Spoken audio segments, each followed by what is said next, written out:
Welcome back to the McCoy Leadership Podcast, elevating your impact through valuable insights and conversations about leadership.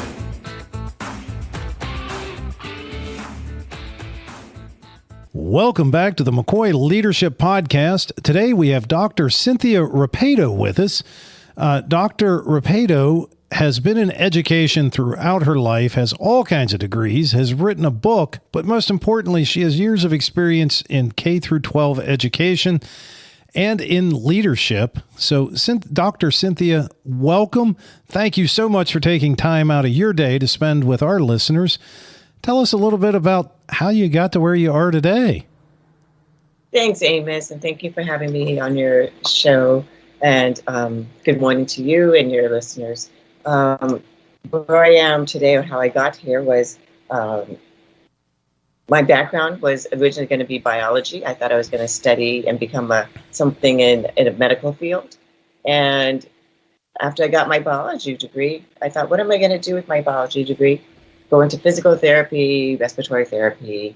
But then somebody had talked to me, and I was also working with the university with students and trying to help them go to college. And I thought, I think I want to teach biology.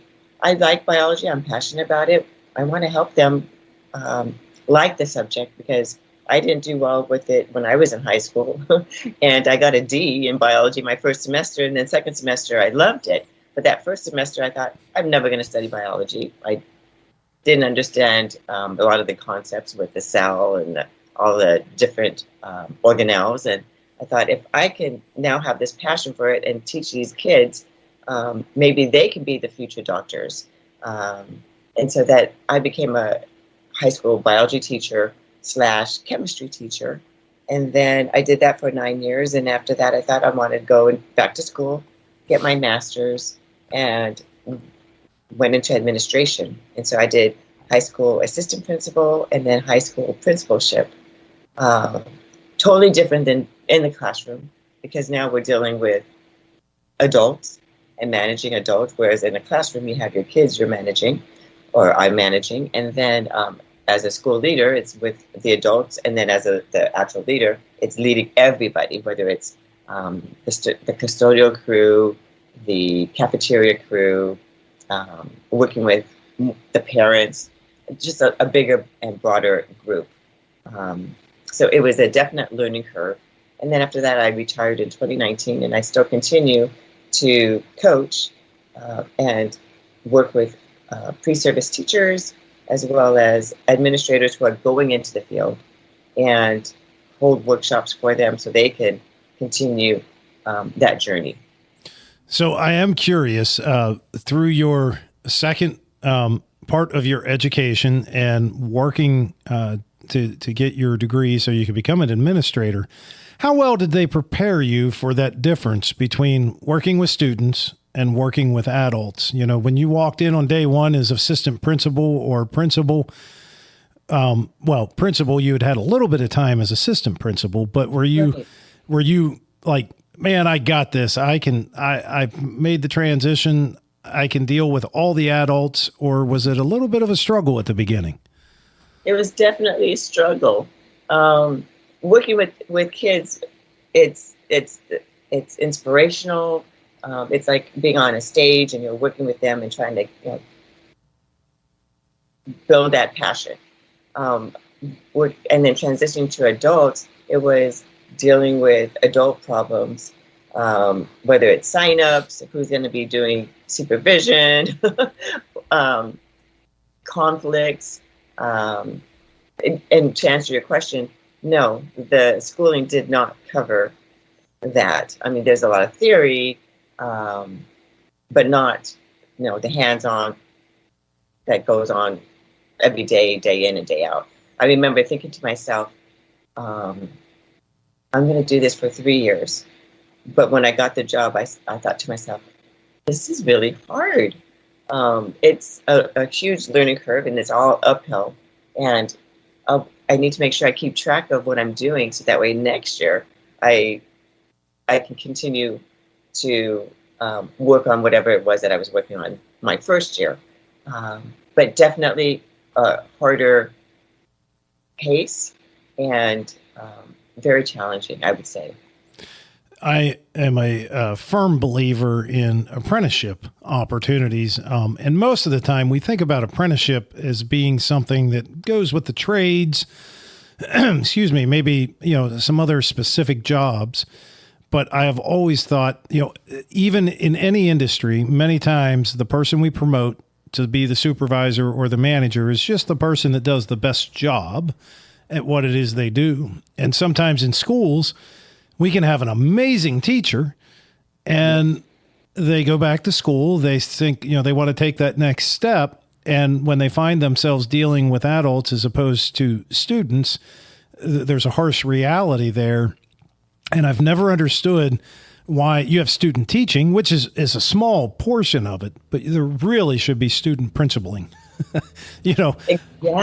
It's some opportunity to get out and apply what it is that you're learning. And I really, in my opinion, excuse me, and our listeners know my wife is a teacher.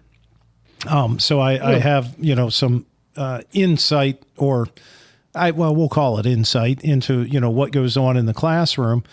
But I think when, you already know how to deal with the students, I think it really should be 70% hands-on. Go out to a school and become a student principal and, find out what it's about and then come back and talk about that with your professors. So I was just curious to see. So what did you find was the key to making that transition, or, what mindset maybe did you have to change in order to be able to be successful as an administrator as opposed to a teacher? I think that mentors make a big difference. Okay, well, let's stop there just for a second. So mentors. Uh-huh. Is this somebody that was assigned to you, like, hey, we have a school district and there's 5 schools and you're a principal in one of them and we're going to pick another principal over here? Or were these people that you seeked out to be your mentor? Thank you for asking that and clarifying that. I didn't have, it was my boss, my principal was my mentor. And then my counterpart, the other assistant principal, were both my mentors. I didn't have anybody assigned to me from the district office or from another school site. I didn't even know how mentoring worked. I didn't know until later on when I was in my master's program, trying to get the clear credential for administrators. And they said, okay, now you need to find a mentor. And it can't be your boss or anybody at your school site, probably somebody at the district or at another school. And ask them to be your mentor so you can reach these other standards. So when I got this mentor, it happened to be the associate superintendent at the district office. And he worked with me and coached me as if I was going to be a principal. And I was telling him, I'm not interested in being a principal. I just want to be better at my current position, because there's still things I don't know what my other counterpart does. And there's things I need to complete at the university to show that I'm learning this stuff. But he was really molding me and saying, I think, you should go into principalship. And that was only year 3 to start considering that route. But when I look back at that mentoring, whether it's from my principal or my counterpart or the district office, anybody that can take the time to walk through those important, not so much the steps, but just being there for the growth. Kind of like what you're saying, if there were a student principalship position or the apprenticeship, exposing them to that and allowing them to see what's out there as opposed to reading about it, hearing somebody talk about it. It's so different to learn it firsthand. So my associate superintendent would say, okay, Cynthia, what do you know about budget, school budget and finance? I said, well, I know I signed some of the checks. And he says, okay, what I want you to do. And so he would always have homework for me every week. And it really put me to the test of trying to get familiar with the bigger picture.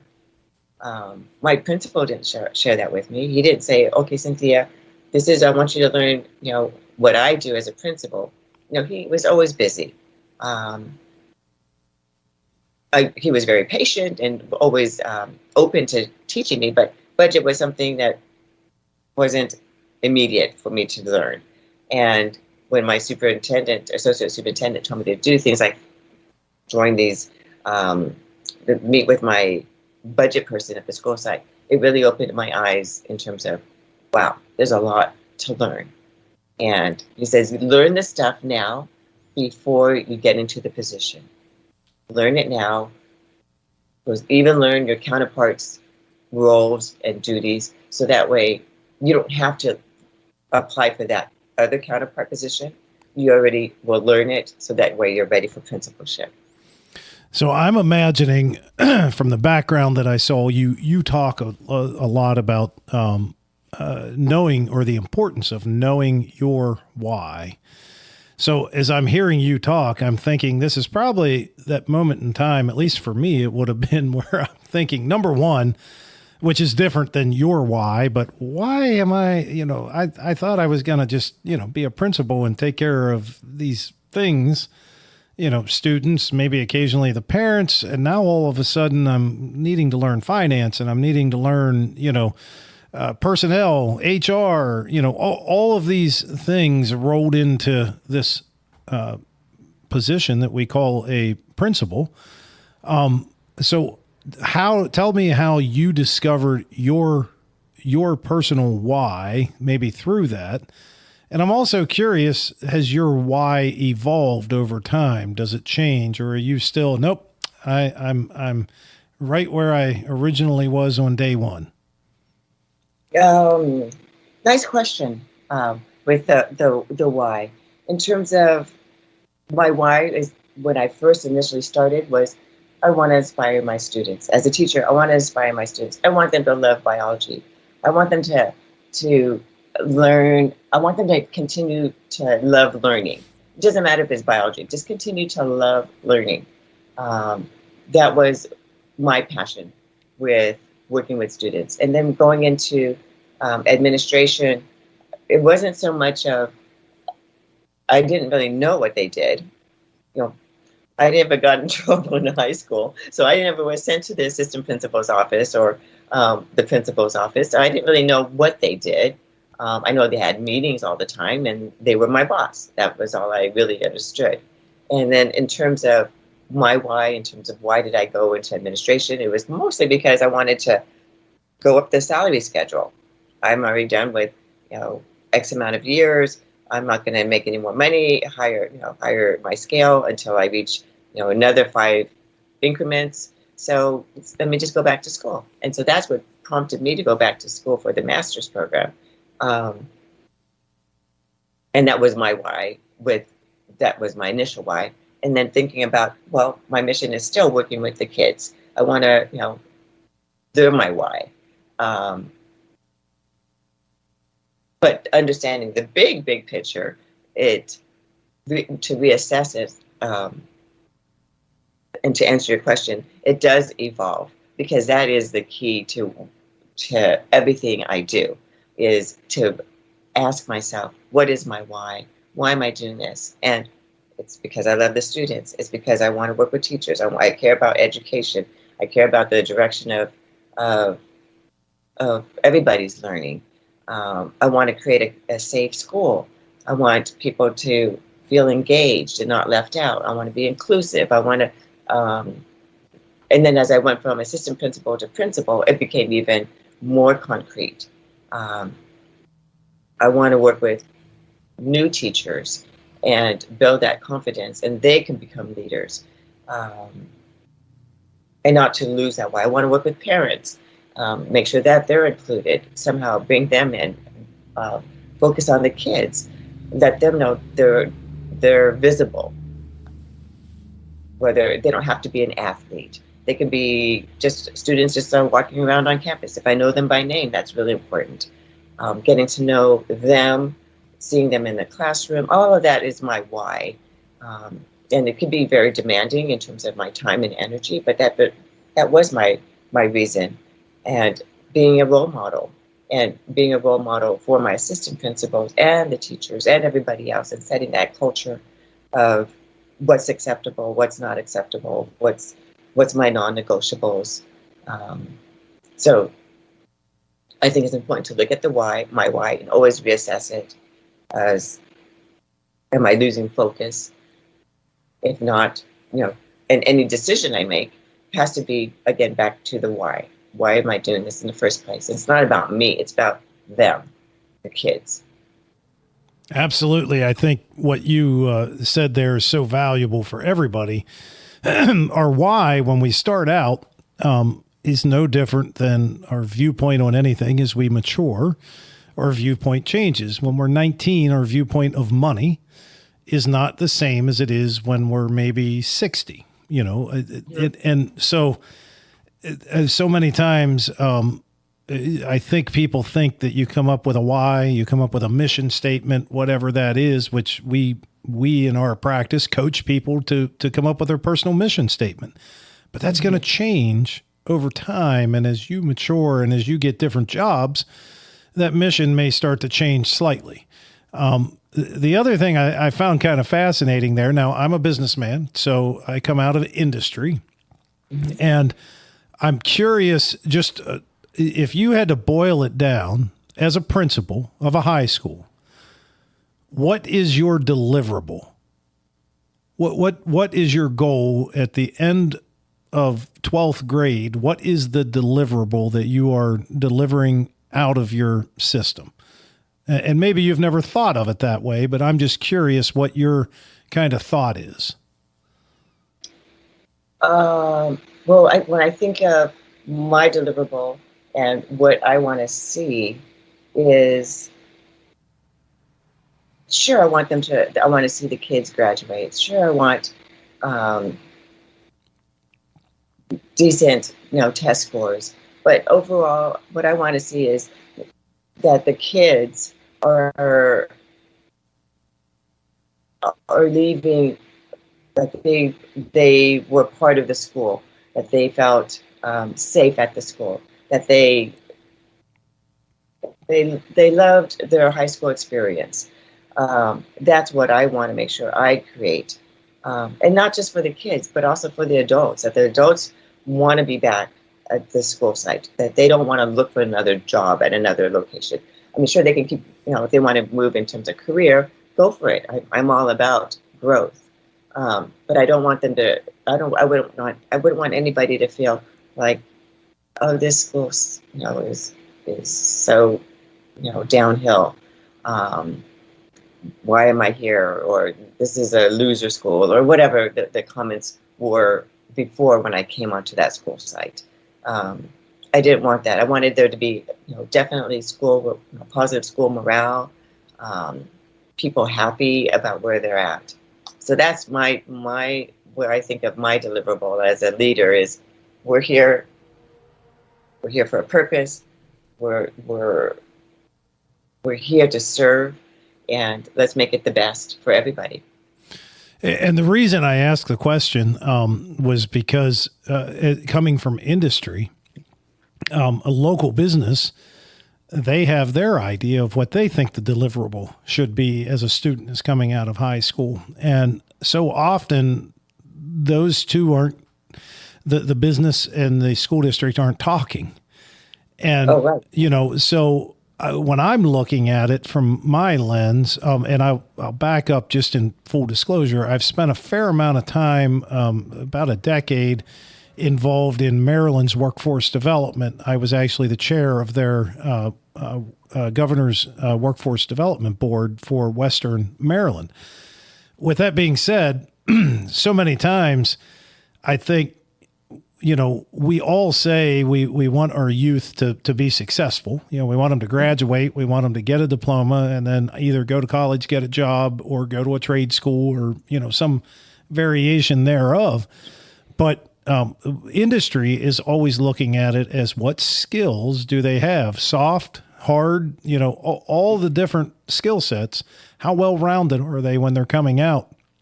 And so we always encourage the businesses to get involved with the schools, trying to help shape some of those things and what that looks like. Because ultimately, for any community, we want some group to stay in the community, get jobs and work, or go to school, get a college degree, and come home.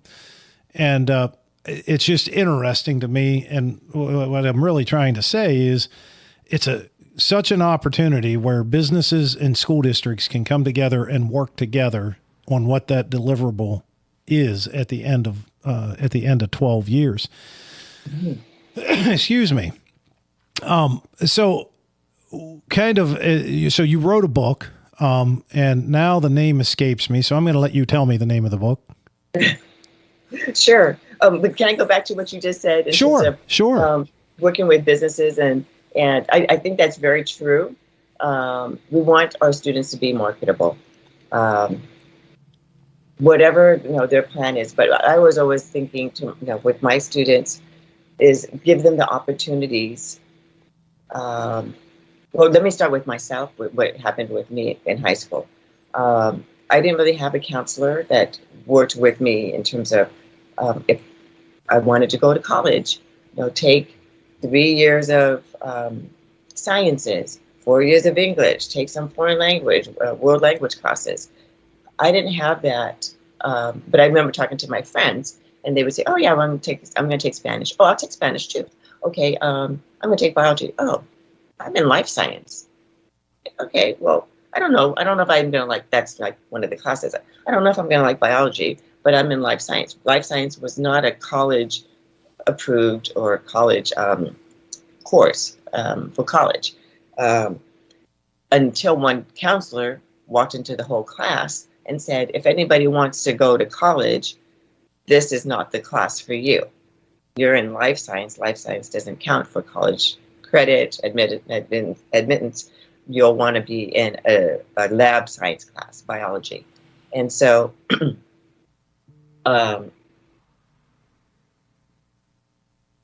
that I asked for a transfer to go into the biology class. And that's when I got lost. And that's when I got a D in that class, because it's like 3 weeks in and I don't understand ADP and all that stuff.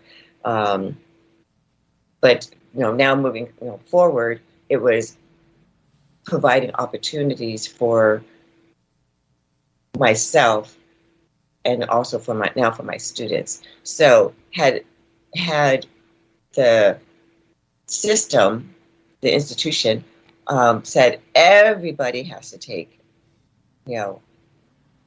math classes. Everybody has to take a biology class. If you can take chemistry, great. If you can, so anything that is required for the college level entrance, take all of those as the high school requirements. Don't just have two different tiers. One is if you want to just graduate from high school and have no plans of going to college. And there's another track if you want to go to college. No, just keep the standards high. And if they want to go to college, they already can, because we're not waiting till the 12th year and finding out like I did. Oh, I was supposed to take 3 years of science. Now I don't even qualify for the UC system. Oh wait, how many Englishes? So just that. And so then I had to go from applying from a UC system, even the GPA. I didn't know that I had to have a certain GPA to get into the university system, but I can get to the state system. So going back to your point with how do we work with the students, making them qualified for a position outside, right after high school, that is very important. Working with businesses,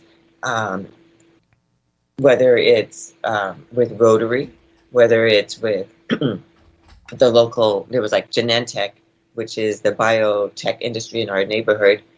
They invested in our students, and then our students started to take field trips out to that school site, talk to people. You don't have to be a scientist to be working at Genentech, but you can be the accountant. You can be whatever, housekeeping.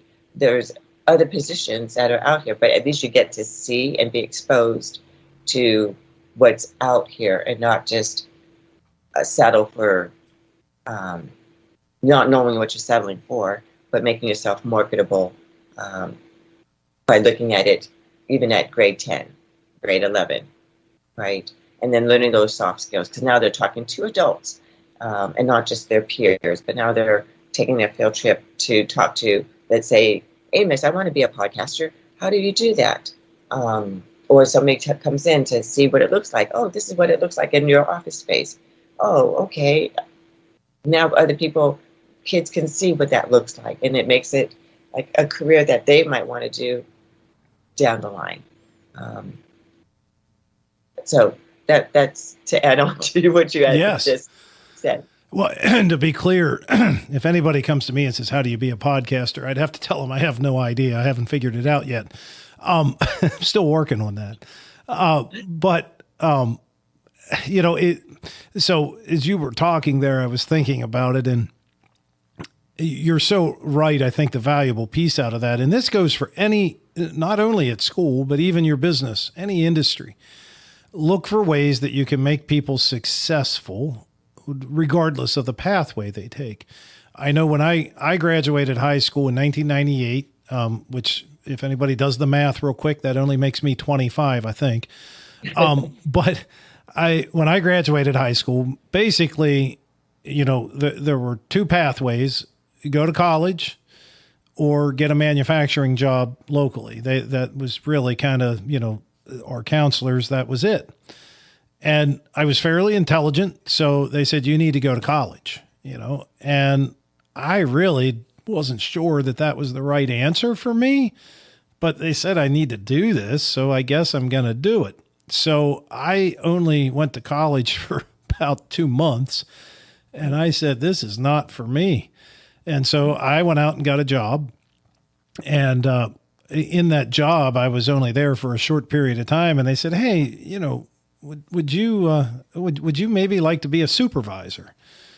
Yeah, sure. I think I'd like that.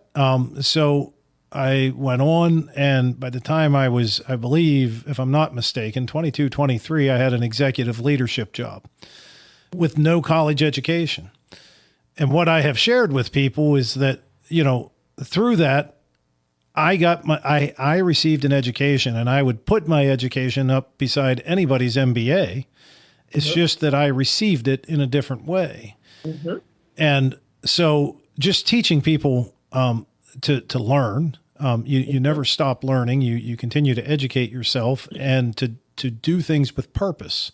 I'm going to read this book because it might make me more knowledgeable for this thing that I'm doing. Mm-hmm. So I love the fact that you're thinking down that road, even with your students as well as your teachers. And I had asked about the book, but another question came up before we get to the book. At the same time, it seems like there has been a notion, just in general, whether it be in industry or even specifically in schools, where you kind of went down this pathway. Well, I'm to the top of my pay grade, so I'm going to go back to school and I'm going to get my master's, and then I'm going to go back to school. And so is everybody capable of being a principal? I mean, what I'm really asking is, so many people have went back to school to get their certification for administration.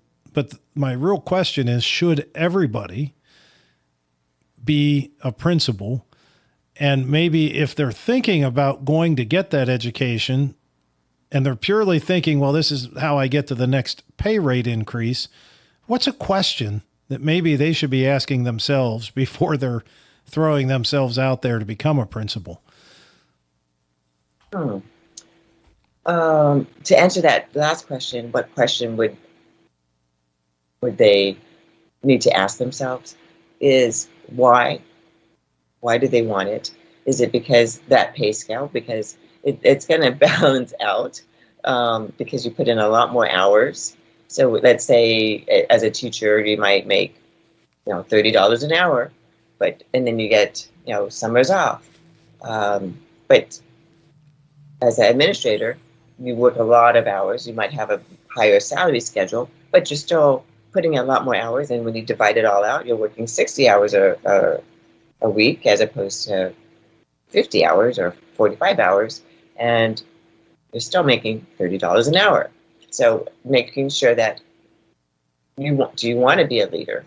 At the same time, I think it's important not to just wait to be tapped, to be asked to be a leader, but have the confidence to pursue it.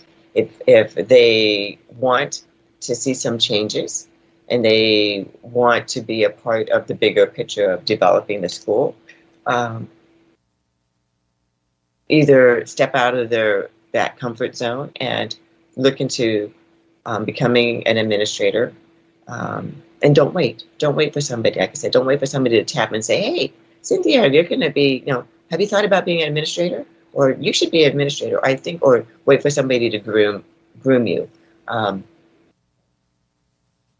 think being, asking or letting the administration know that there might be this idea in my mind that I want to pursue something. So if I were back as a teacher, I would recommend, or if I'm telling a teacher, if they want to pursue it, talk to the principal and let the principal know, hey, I'm thinking of going back to get my credential.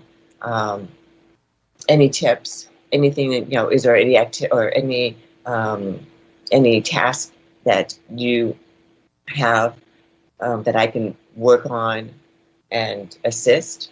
Maybe it might be, be an extra eye during lunch duty, or maybe leading a department or leading a grade level. So being able to do that is kind of that stepping stone without having to go back to school and to see, do you like this? Do you like that leadership role? Because if not, then maybe that's a good way to say, okay, I'm fine with where I'm at. I don't need to go back and get that certification. Like it. So back to where I was originally, the book. Tell us a little bit about the book. And then as well, after you tell us a little bit about it, where can we get it? Thanks, Amos. So the name of the book is Step Up Your School Leadership Game. Let me make sure I have the complete title. Step Up Your School Leadership Game, The New Administrator's Guide, Lessons to Navigate Big and Small Challenges with Confidence and Purpose. So it looks like this. And then what I'm going to do is, where people can get it is on Amazon. I think at Barnes & Noble, people can order it. It comes in different formats. It's an ebook, it's a paperback, a hardcover, and an Audible. So people can listen to it when they're driving, or they can read it on the computer, whatever's easiest for them. Awesome. Yeah. Excuse me. So as we are coming close to a close, we always end every episode with kind of three, or maybe I'm miscounting in my mind. It might be four rapid fire questions. And we ask all of our guests these same questions. It's just a lot of fun to see what different answers are from different leadership professionals around the world. So the first question is, throughout your career, what is the single best piece of advice that somebody has given you? That has given me? Yes. Swim.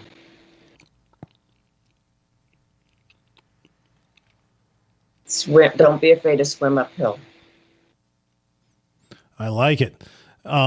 Especially for me, because I can't swim. The second question. Now, this one's, I guess, a little bit unfair for you. But if we were magically able to get all the school administrators from across the world into one room, and you had just a second to give them one thing that you think would be most impactful in a student's career and life within the school system, what would that one thing be? What would I give them? Yes. What is one thing that you could tell school administrators is an impactful change they could make that would make for a better, more well-rounded, well-prepared for life student? Well, first of all, they need to know themselves, know their leadership style. So that way they know how to work with others and can build future leaders and lead. So I think it's really important to know who they are as a leader. I like it. Next question is, throughout your career, maybe what has been your go-to book, not your book, your go-to book that you continually go back to get good insights out of? There's a lot of good books out there. The one that comes to mind the most would probably be Carol Dweck's Mindset. Yes. Okay. I think that's always really important. Well, the last question then is, in everything that's changing in technology, we have all kinds of new gadgets, we have new apps, we have new programs. Today, what do you find to be the most useful piece of technology that you're using? Well, I think what's interesting now is, I'm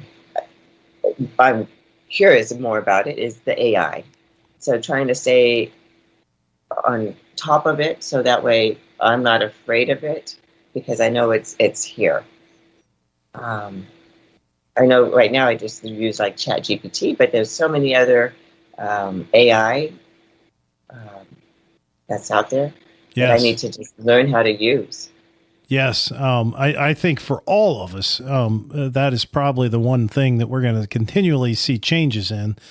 And it is amazing to think of some of the things that we can do with AI that 20 years ago, we weren't even dreaming that we would be able to do those things. So yeah, I would agree. Well, Cynthia, thank you so much for taking time out of your day to spend with us. Where can people best connect with you if they want to reach out directly? Thanks, Amos. They can reach me through LinkedIn, Cynthia Rapaido. They can also go to just regular email, cynthiarapaido@gmail.com is pretty common, but probably the fastest is LinkedIn. Okay. Well, awesome. Thank you again for taking time out of your day to spend with us. For our listeners, if you've enjoyed this episode, don't forget to check out our past episodes. And don't forget to give us 5 stars on whatever platform you're listening on, and subscribe so that you get the updates every time a new episode is released. Until next time, we appreciate all of you. Thanks, Amos.